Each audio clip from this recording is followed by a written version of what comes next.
Bonjour et bienvenue. Donc ce coup-ci, on va s'occuper de ce turbo. C'est le turbo de mon Trencon quotidien. J'ai un monospace, un Citroën Evasion de 1994, donc tout neuf. C'est un turbo CT, donc essence, avec un turbo, basse pression. C'est un truc qui marche très très bien. Ça mange de l'E85 à 100%. Donc ça consomme 12 litres, mais je m'en fous, à 63 centimes on s'en fout. C'est moins cher à rouler qu'avec un diesel ou autre chose. Donc voilà, donc j'ai ça. Sauf que depuis quelques semaines, le turbo fonctionne plus. J'avais mis ça sur je sais pas quoi. J'avais pas mis ça d'ailleurs. Et donc là j'ai autopsié, enfin j'ai démonté, et la turbine elle est complètement grippée. Pourquoi, j'en sais rien. Défaut de lubrification, la chauffer, la gripper, il y a un truc coincé dedans, j'en sais rien du tout. Donc on va le démonter, l'autopsier. Donc un turbo, on va regarder comment c'est fait. Petite explication, pour ceux qui ne savent pas du tout comment ça fonctionne, c'est un compresseur, donc ça envoie plus d'air que la pression atmosphérique dans le moteur. Donc meilleur rendement, meilleure combustion, tout ce qu'on veut. Donc en fait, pour comprimer, il faut une turbine, ou un truc à palette. Donc là, c'est le principe de la turbine qui est là. Hop, c'est le principe du ventilateur, enfin voilà. Et pour entraîner ça, on se sert des gaz d'échappement, qui sortent eux sous pression. Donc une turbine ici, donc là on les récupère à la sortie du moteur. Hop, ils passent là-dedans, ils entraînent la turbine ici, qui est reliée à la turbine là. Après ils sont éjectés ici. Donc la turbine là aspire l'air par là, il l'envoie dans le moteur par là. Après ça passe à travers un échangeur pour refroidir l'air, parce que l'air froid c'est plus dense que l'air chaud. Donc meilleur rendement encore. Donc il y a plein de choses, hein. Là celui-là il est graissé, donc les paliers sont graissés ici. L'huile sous pression arrive là et repart là. Et il y a aussi de l'eau qui passe à travers. Bon, pourquoi je sais pas, mais il y a de l'eau. Donc là le circuit de refroidissement arrive là et il passe là. Donc c'est peut-être juste un passage pour refroidir les paliers, je ne sais pas. Et s'il y a surpression, parce qu'il peut y avoir surpression, donc il y a des petits tuyaux un peu partout. Et il y a la wastegate, je crois que ça s'appelle comme ça, le clapet de surcharge. Il fait que s'il y a trop de pression dans le circuit, il y a un petit tuyau qui arrive là et qui ouvre le clapet qui est ici. On voit bien le clapet là. Ah, je mets plus près. Ce clapet là. Ici, hop.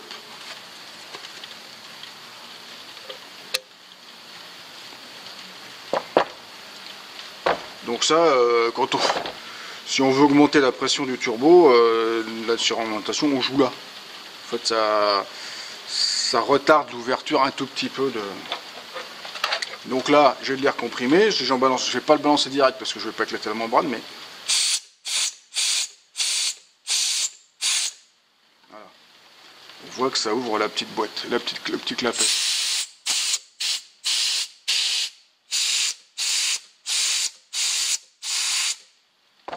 Voilà. Ça, c'est pour le principe général de fonctionnement d'un turbo. Allez, maintenant l'autopsie, on regarde ce qu'il y a dedans, pourquoi il est grippé.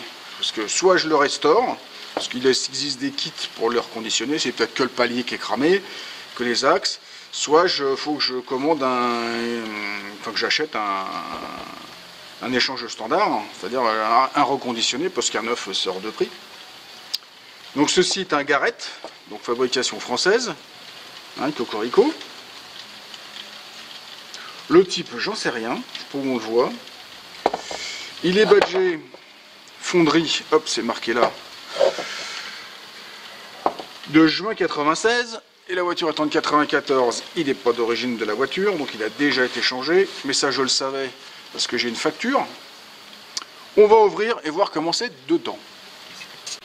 Je vais commencer par enlever tout ce qui est périphérique, c'est-à-dire les entrées d'eau, les entrées et sorties d'eau, le clapet ici.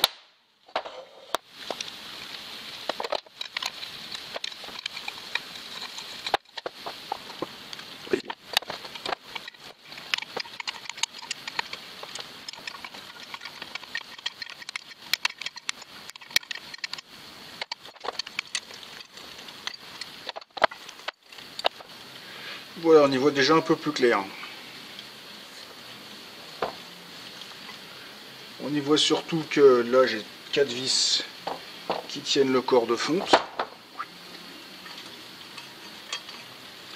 Et que j'ai un énorme clips là qui tient le bout d'alu sur la fonte. Bon, j'ai déjà débloqué les 4 vis avec une clé plate et un maillet. Je le montre pas, c'est trop violent.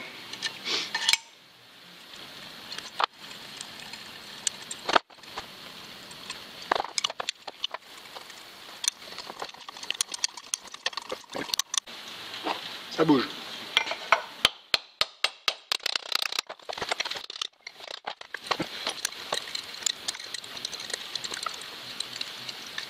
En fait, la longueur des vis m'interdit de pouvoir les sortir tant que c'est pas déboîté parce que ça vient taper sur la fonderie.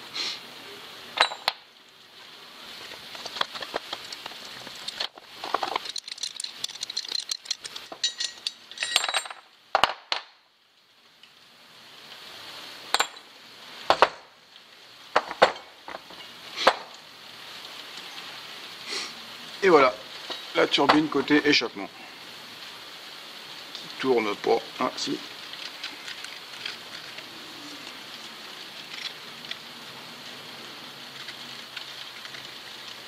Il y a quand même un truc qui croque quand même, hein, vache.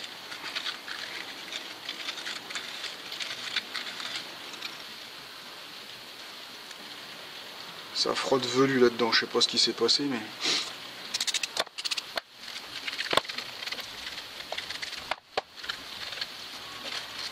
Ah, il est pas prêt à tourner à 120 000 tours, hein.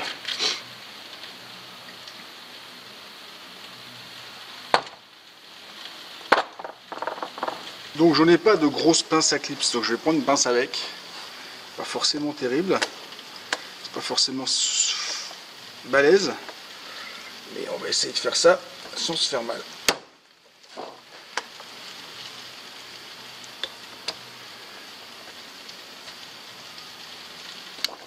Hop là. Wow. J'aurais pas cru.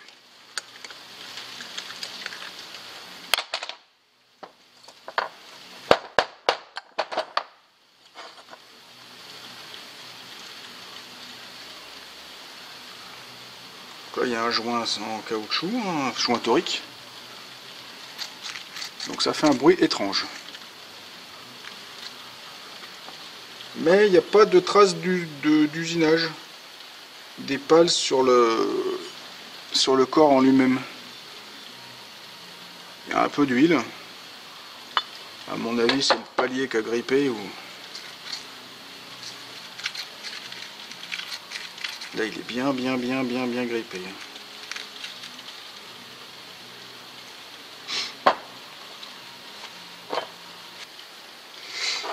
Donc c'est un pas à l'envers. Je viens de le desserrer, débloquer à l'étau. En fait, quand la turbine tourne, ça serre l'écrou. Ça évite de perdre des écrous dans la mécanique. C'est pas mal aussi. En fait, pour le sortir,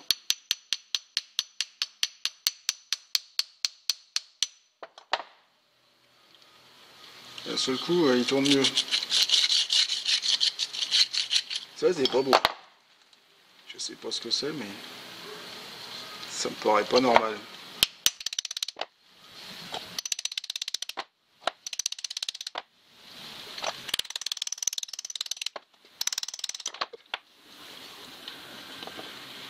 À mon avis, ce qui fait que ça marchait pas, c'est ça. Je pense que ici, il doit y avoir un joint qui est foiré. Donc, toute la calamine du moteur, l'hélice, elle est frottée. Elle est toute frottée, l'hélice.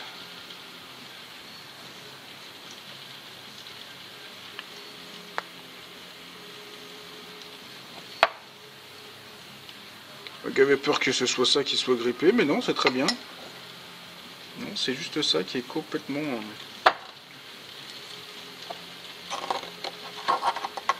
calaminé.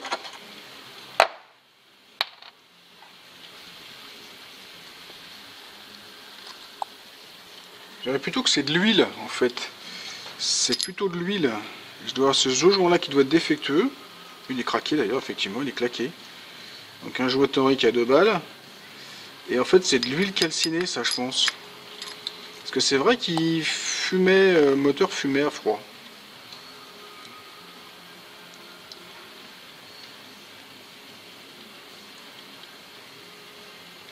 À mon avis, juste un kit de réparation. Je vais pas acheter un turbo pour ça, sérieux. Donc là, il est marqué quand même.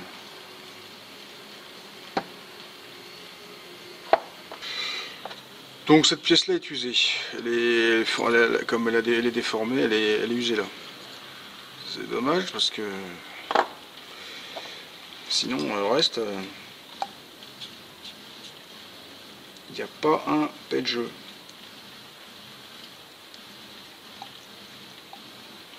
Donc je vais voir si je peux trouver un kit de réparation. Quitte à repartir sur un truc neuf. Enfin un truc sur tout le milieu neuf. Je pense que tout ça c'est avec. Parce que je vais pas changer un turbo pour juste ça. Puis un petit joint à 2 balles quoi. Donc bah, je vais arrêter là dans l'autopsie du turbo. Je voulais démonter plus mais ça sert à rien. Parce que je me suis renseigné sur les kits de réfection de turbo, ça existe. Ça existe. Bon, je trouvais pas forcément le modèle pour le mien. Donc j'ai contacté des vendeurs, des gens qui s'y connaissent. Et je leur ai parlé de mon turbo et je leur ai parlé du fait que ça avait frotté tout ça. Ils me disaient ah pas bien. Donc en fait, là comme ça, là c'est râpé, il y a de la matière qui a été enlevée. Donc c'est mort. La turbine n'est plus équilibrée. Donc il faut la rééquilibrer. Donc ils peuvent me vendre un kit de réfection, mais ils me disent bah, si vous n'équilibrez pas, ça peut recasser, ça peut détruire rapidement. Donc moi c'est pas mon but. Mon but c'est si je répare, c'est pour que ça fonctionne. Pour y revenir dans 30 000 km parce que ça m'intéresse pas. Donc ils peuvent me faire la réparation, hein, ça c'est pas un problème, dès qu'on paye on peut tout nous faire. Parce que quand on répare un turbo, il faut le faire équilibrer. Donc l'équilibrage dynamique, ces choses-là, ça tourne entre 160 000 et 300 000 tours minute. Calculez, hein. C'est beaucoup. Et donc moi je sais pas le faire ça. Donc faut le faire. Donc, m'a dit le mieux est d'acheter un turbo reconditionné. Comme ça c'est déjà fait, il n'y a plus qu'à le monter, c'est impeccable. Donc bah, c'est ce que je vais faire, un gros billet qui va se barrer, mais bon j'ai pas le choix si je veux me servir de ma voiture. Donc c'est comme ça. Donc je vais le remonter, parce que faut que je le renvoie, il est en échange standard, donc je vais le remonter. Et puis voilà, c'est tout. Donc pour un joint à la con à 3 balles, certainement, voilà, j'en ai pour 600 € au moins de turbo. Super. Voilà, donc si ça vous a plu de voir comment c'était fait, d'en apprendre un petit peu, vous mettez un petit pouce. Vous n'oubliez pas de me laisser un commentaire, de faire circuler sur les réseaux sociaux et de vous abonner à ma chaîne si ce n'est pas déjà fait. Allez, au revoir!